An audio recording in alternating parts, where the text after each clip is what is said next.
the rotation of the midgut. So when we are talking about the developing gut tube, foregut, midgut, hindgut, it is the midgut which is more focused upon, though foregut is also rotating. Foregut rotates by 90 degree.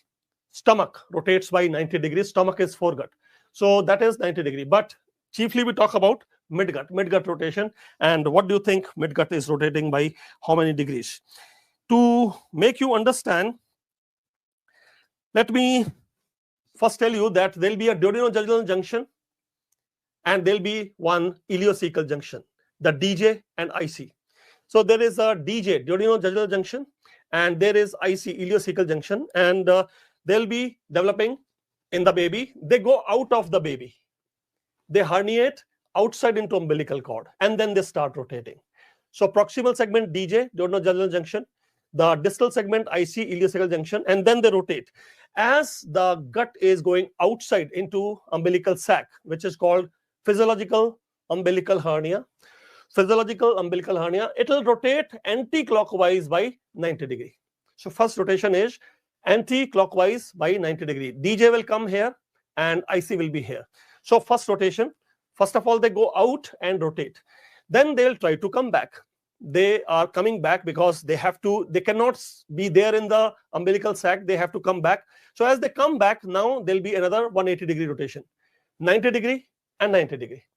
And when, see, first of all, it is 90 degree. Then it is another 90, another 90. Now the DJ will come here and IC will come here. That will be the final position in the adult. So basically what we learned is, first we have physiological umbilical hernia. The midgut loop will move into the umbilical cord, and there it will be rotating anti-clockwise by 90 degree.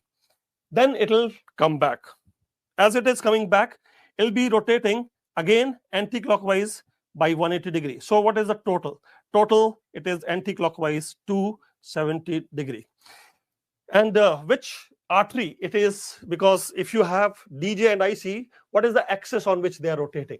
That axis is the artery of the midgut. And which is the artery of the midgut? Artery of the midgut is superior mesenteric artery. So superior mesenteric artery is the artery of the midgut. That should be our answer, because it is the midgut which is rotating. What about inferior mesenteric artery? Inferior mesenteric artery is the artery of the hindgut. That is not rotating. Then what about middle colic artery? Middle colic artery is a branch of superior mesenteric artery. So it is a branch of superior mesenteric artery, but it is the superior mesenteric artery, that is choice A, along which the rotation is happening anti-clockwise. What about superior rectal? Superior rectal is a branch of inferior mesenteric artery supplying hindgut again. But hindgut is not rotating as such. It is foregut and midgut which is rotating. So we'll keep our answer as choice number A, and the details you can see which I told you are here.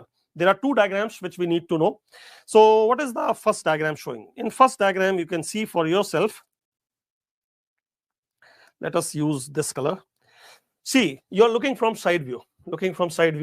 So as you talk about anterior abdominal wall, posterior abdominal wall, anterior abdominal wall, posterior abdominal wall, there'll be gut tube, and that gut tube, see, this is the anterior abdominal wall where you will have the umbilicus here. This is the anterior abdominal wall where you have the umbilicus, and midgut is going out. When midgut is going out, this is called as physiological umbilical hernia. Week number 6 of development, it will happen. And why this midgut is going out? Because the baby is growing, but there is not enough space in the abdomen, so some part of gut will go out, and that is called physiological umbilical hernia to enter the umbilical cord. By week number 10, it should come back. So by week number 10, it will come back also. And when it is going out, what is the axis on which it is going out? That axis is superior mesenteric artery, the artery of the midgut. There are 3 gut and 3 arteries. So what is the foregut artery? Foregut artery is the celiac artery. Midgut artery is superior mesenteric artery. Hindgut artery is the inferior mesenteric artery. And they are all coming from abdominal aorta, which is on the posterior abdominal wall. So on the posterior abdominal wall, you are having the aorta, and that aorta is supplying the gut tube. This is foregut, midgut, and hindgut. And for the foregut, you have the celiac artery. For the midgut, you have superior mesenteric artery, and for the hindgut, you have the inferior mesenteric artery. But it is the superior mesenteric artery which is supplying the midgut and going outside along with midgut into the umbilical cord and physiological umbilical hernia, it should come back. And what happens if it doesn't come back? Can you tell me?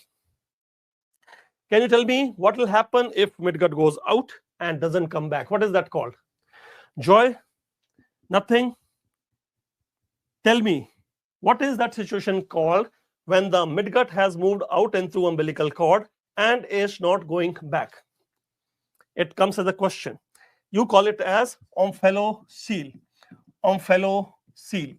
So it is, omphalo is umbilicus, cele means hernia, kind of umbilical hernia.